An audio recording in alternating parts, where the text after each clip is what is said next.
In 2025, copper has become more than just a base metal. It is now a strategic resource sitting at the heart of a global industrial realignment. The surge in demand for clean energy infrastructure, electric vehicles, and artificial intelligence data centers has made copper indispensable, not only for wiring and circuit boards, but also for the energy systems that power modern economies. Every major global transition, whether toward electrified transportation, renewable grids, or advanced digital infrastructure, relies on copper. It's a foundational input in technologies as diverse as wind turbines, battery packs, EV drivetrains, high-voltage cabling, and semiconductors. Yet the United States remains structurally unprepared for this transition. The country produces just 850,000 metric tons of refined copper annually, barely covering half of its domestic consumption, which now exceeds 1.6 million tons. The shortfall, over 800,000 tons, is filled almost entirely through imports. In 2024, Chile alone accounted for 65% of the refined copper shipped to U.S. ports. Canada supplied another 17%, and Peru 6%. This reliance is not a minor vulnerability, it's a core fragility in the American industrial ecosystem. Compounding the issue is the country's limited refining and smelting capacity. With only 2 active primary copper smelters, the U.S. lacks the domestic infrastructure to process raw ore at scale. Much of the copper mined in the U.S., particularly in Arizona, where new projects like Resolution Copper remain delayed by permitting battles and environmental scrutiny, is still shipped abroad, primarily to China for processing. And that is where the geopolitical calculus shifts. China, already the world's largest consumer of copper, accounting for more than half of global demand, has built up enormous processing capacity over the last 2 decades. It now dominates copper smelting, refining, and midstream manufacturing. Chinese firms not only refine their own copper, they often control upstream mining operations in Latin America and Africa, while simultaneously owning downstream factories that turn refined metal into electrical systems, car parts, and consumer electronics. That vertically integrated structure gives Beijing an enormous strategic advantage, one that Washington is now struggling to counter. Copper prices, production bottlenecks, and geopolitical tensions are converging. As climate-driven infrastructure and AI-driven digitization accelerate, the global copper map is becoming the front line of a new kind of competition, not over ideology, but over conductivity, reliability, and strategic autonomy. And in this race, the U.S. starts with a structural deficit, an outdated industrial base, and a supply chain exposed to foreign concentration. On July 8, President Donald Trump delivered a policy shock to global commodity markets by announcing a sweeping 50% tariff on all copper imported into the United States. The measure, he said, was not merely economic but grounded in national security and was authorized under Section 232 of the Trade Expansion Act, a seldom-used legal provision that allows the president to restrict imports if they are deemed to threaten national defense. The announcement came during a televised cabinet meeting, but its implications reached far beyond Washington. Trump declared that the tariffs would take effect on August 1 and would cover not only refined copper but also semi-fabricated products like rods, bars, tubes, and copper alloys. These materials form the backbone of countless U.S. industries, from electronics to automotive, defense to construction. Commerce Secretary Howard Lutnick followed up with clarifying remarks, stating that the purpose was straightforward: to repatriate the entire copper production chain back to American soil. The idea is to bring copper home, Lutnick said. Bring copper production home. Bring the ability to make copper, which is key to the industrial sector, back home to America. The administration's intent, as laid out in subsequent briefing documents, was to curb U.S. dependence on foreign sources for materials deemed vital to national defense and technological sovereignty. But copper wasn't the only target. In the same announcement, President Trump warned of even steeper tariffs on pharmaceutical imports, proposing a 200% levy on foreign-made medicines that would be phased in over the next year to year and a half. This, he said, would give multinational drug companies time to shift operations, build new facilities in the United States, and reduce dependency on offshore production, particularly from China and India, which together supply a large share of active pharmaceutical ingredients, APIs, for the American market. While no immediate timetable was set for the pharmaceutical tariffs, Trump's rhetoric made it clear that they were more than a negotiating tactic, they were part of a larger campaign to realign American industrial capacity. The announcement sent shockwaves through financial markets, trade ministries, and corporate boardrooms around the world. With the copper tariff taking effect in just weeks and the pharmaceutical measure looming, multinational companies began scrambling to reassess sourcing strategies, adjust supply chains, and evaluate how deeply embedded their reliance on foreign materials really is. In a matter of minutes, the Trump administration had redefined the economic landscape for two of the most globally integrated industries and signaled that more sectors could be next. The United States finds itself in a position of deep structural dependence on foreign supply chains for both copper and pharmaceuticals, two sectors that underpin its military readiness, technological infrastructure, and public health system. Despite having once been a leader in industrial-scale copper production, the U.S. now produces just over half of the refined copper it consumes each year. According to data from the U.S. Geological Survey, domestic production in 2024 amounted to roughly 850,000 metric tons. That figure pales in comparison to domestic consumption, which exceeded 1.6 million tons. The gap, more than 800,000 tons, is bridged by imports, making the U.S. one of the largest net importers of refined copper in the industrialized world. The sources of those imports reveal another layer of strategic vulnerability. Nearly two-thirds, approximately 65%, of all refined copper entering the U.S. comes from Chile, followed by Canada at 17% and Peru at 6%. These three countries alone account for over 90% of U.S. copper import volumes. It's a supply chain concentration that, while diversified from China, is still fragile. A labor strike in Chile, a geopolitical rupture with Peru, or even a domestic political shift in Canada could have immediate ripple effects on U.S. manufacturing. Compounding this reliance is the lack of domestic smelting infrastructure. The United States currently operates only 2 active primary copper smelters. This is an industrial bottleneck with profound implications. Even when copper is mined domestically, much of it cannot be processed onshore and must be exported, often to China, for refining. In other words, the U.S. is not just reliant on foreign copper, it's reliant on foreign processing to make that copper usable. This breaks the supply chain at a critical juncture between raw resource extraction and advanced manufacturing. The pharmaceutical sector tells a parallel story of dependence, but with even more acute risks to public welfare. As of 2021, over 50% of the active pharmaceutical ingredients, or APIs, used in U.S.-marketed drugs were manufactured abroad. India alone supplied approximately 18%, while China accounted for another 13%. These numbers refer not just to generic medications, but to the molecular building blocks required for everything from antibiotics to cancer drugs. They are the invisible but essential foundation of modern medicine. The dependency doesn't end there. Around 40% of the finished drugs consumed in the U.S. are manufactured overseas, often in highly specialized plants located in India, Ireland, Germany, and Australia. Australia's pharmaceutical industry, for instance, is deeply intertwined with U.S. demand. Nearly 38% of its pharmaceutical exports are destined for American markets. The implication is clear. Any disruption in trade flows, whether triggered by tariffs, geopolitical conflict, or regulatory divergence, could send shockwaves through hospitals, pharmacies, and supply depots across the country. The combination of copper and pharmaceutical dependencies illustrates a broader structural challenge in the American economy: the erosion of strategic manufacturing capabilities and the increasing externalization of critical production. Whether it's the copper used in electric vehicle charging stations or the ingredients in life-saving medications, the U.S. has offshored not just cost, but control. Reversing that trend, if it is even possible, would require more than tariffs. It would necessitate a full-spectrum industrial strategy encompassing capital investment, workforce development, environmental reform, and international diplomacy. As it stands, these dependencies expose the U.S. to a level of vulnerability that tariffs alone are unlikely to fix. The announcement of a 50% tariff on imported copper is not an isolated trade maneuver. It is a seismic shock that ripples through the very arteries of the U.S. industrial system.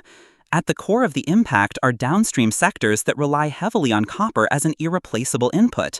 Electric vehicles, for instance, contain up to 4 times more copper than traditional internal combustion engine cars, making them especially vulnerable to price volatility. Each EV requires around 183 pounds of copper, and the rapid electrification push from both federal incentives and private sector investment means that any spike in copper prices could dramatically alter production economics. Renewable energy infrastructure faces a similar squeeze. Solar farms, wind turbines, and modern power grids depend on large volumes of copper wiring and cabling to operate efficiently. Transmission lines built for high-capacity, long-distance electricity flow require heavy-gauge copper. In utilities, already contending with high interest rates and inflationary pressures on labor and equipment, the sudden spike in copper costs will almost certainly delay or shrink capital expenditure plans. Jefferies analysts estimate that even under accelerated timelines, it would take at least 7 to 10 years for the U.S. to build out the smelting and refining capacity needed to meaningfully replace these imports. Until then, price shocks will continue to reverberate across sectors. The military-industrial complex is also exposed. Copper is the second most used material by the Department of Defense, employed in everything from naval ships to radar systems, missile defense platforms, and encrypted communications hardware. Southwire, one of the largest copper fabricators in North America, supplies wiring and components used in military bases and naval vessels. A 50% tariff on their feedstock will translate to budget overruns, procurement delays, or reallocation of resources, none of which bode well for a defense posture that is already stretched across Europe, the Pacific, and the Middle East.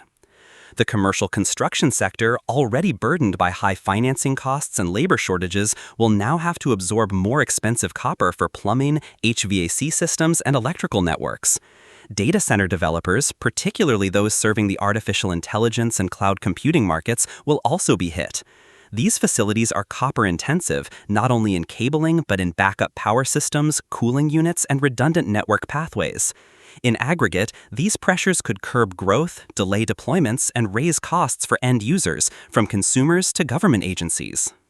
Markets have already begun to internalize this new environment.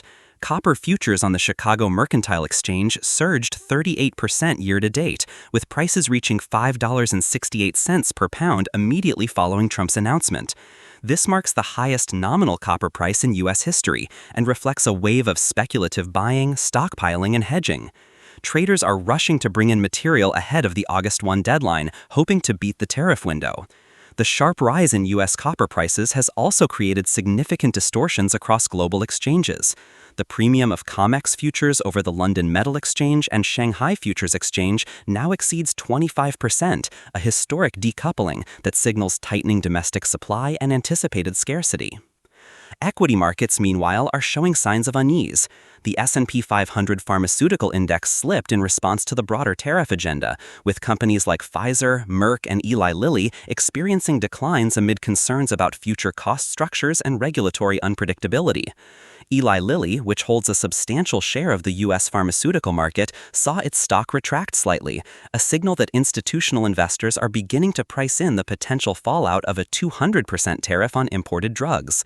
Macquarie Research noted that U.S. copper inventories, even after recent stockpiling, are likely to last no more than 9 months.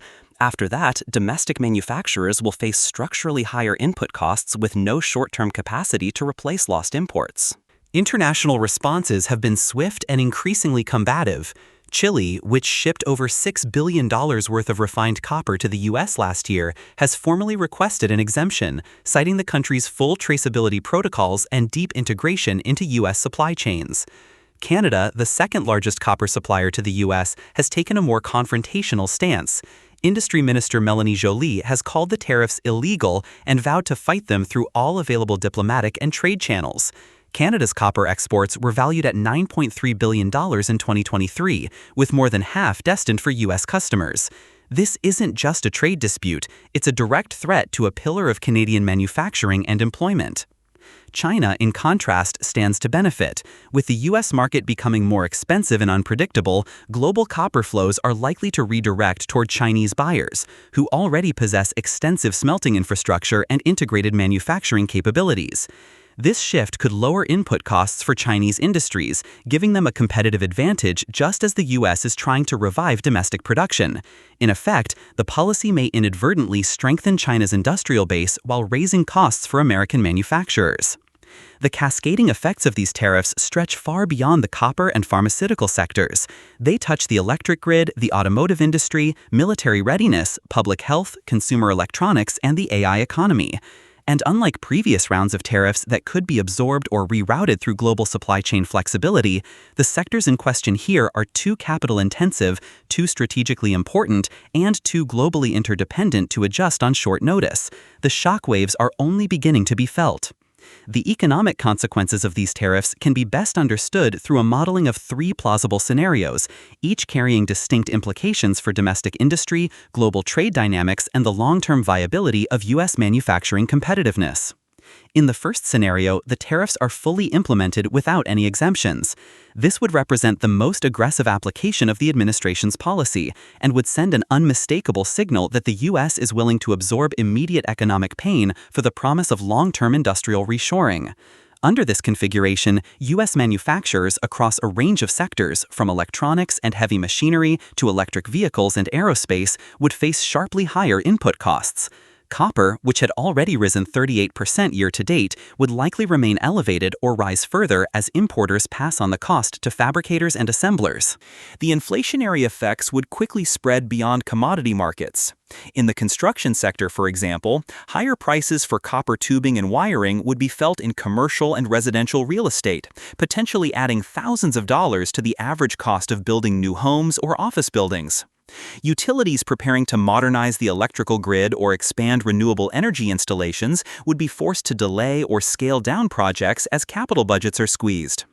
Energy regulators in multiple states would likely see an increase in rate adjustment petitions, and end users, households and businesses, would bear the brunt in the form of higher electricity bills. Perhaps most critically, the development of data center infrastructure, a key component in the expansion of artificial intelligence and cloud computing, would slow.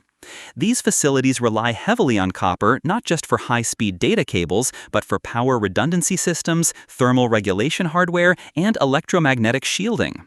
Any delay or cost overrun in this sector could directly impact the U.S. leadership position in AI development, a field increasingly central to geopolitical competition and defense readiness. What begins as a tariff on a raw material would ripple outward into the digital economy itself. In a second scenario, the administration chooses a more targeted approach, granting exemptions to select trade partners such as Chile and Canada. This would reduce headline risk and introduce some price stability in the copper markets, alleviating fears of severe supply shortages. For key allies like Canada, which exported over $4.8 billion worth of refined copper to the U.S. last year, and Chile, which accounts for nearly 2/3 of all U.S. copper imports, exemptions would preserve bilateral goodwill while mitigating some of the cost pressure on U.S. manufacturers. However, this approach introduces its own kind of instability, policy uncertainty. Investors, supply chain managers, and multinational firms would remain on edge, unsure which products or countries might be exempted next and which might face new barriers. Temporary relief would not erase the fundamental problem. The United States still lacks sufficient domestic mining, smelting, and refining capacity. Copper remains a bottleneck resource, and relying on periodic political discretion for market access creates friction in long-term planning and capital allocation. Firms would hesitate to invest in new facilities or long-term contracts, knowing that exemptions could be rescinded with little notice. The third scenario involves direct retaliation from major trade partners. Canada has already announced a 35% counter tariff on a range of U.S. goods if no exemption is granted. With the U.S. accounting for roughly 75% of Canada's export market and Canadian copper exports valued at over $9 billion annually, Ottawa's political calculus is to retaliate forcefully but selectively. In this case, the tariffs could quickly escalate into a broader trade conflict, impacting not just copper, autos, agriculture, and technology. The European Union has also hinted at retaliatory measures, particularly targeting U.S. exports of medical devices and automotive components, areas where the U.S. enjoys a significant trade surplus with the bloc. These retaliatory moves could significantly alter the structure of transatlantic and North American trade flows, undermining decades of liberalized trade under NAFTA, USMCA, and US-EU regulatory frameworks. They also carry broader macroeconomic consequences. Trade retaliation reduces global demand, raises costs for exporters, and increases volatility in bond and equity markets. Industries that depend on seamless access to international supply chains would begin to rethink their footprint, either pulling back on U.S. expansion or accelerating diversification outside of North America. Institutional forecasts reflect a cautious but consistent consensus. Tariffs at this scale will reshape markets, likely to the detriment of U.S. consumers and producers in the medium term. Oxford Economics has warned that corporate profit margins will be squeezed across capital-intensive industries, especially in sectors where input substitution is not possible. ING, the Dutch banking group, noted that the elevated copper prices are likely to trigger demand destruction, meaning that some sectors may simply scale down operations or shift production abroad to remain viable. Bloomberg Intelligence projects a persistent premium on U.S. copper prices relative to global benchmarks, driven by the mismatch between demand and available domestic supply. In aggregate, these scenarios demonstrate the interconnectedness of trade policy, resource security, and industrial performance. A tariff on copper may originate from national security rhetoric, but its systemic consequences will reach into inflation rates, bond yields, defense contracts, and even the rollout of AI infrastructure.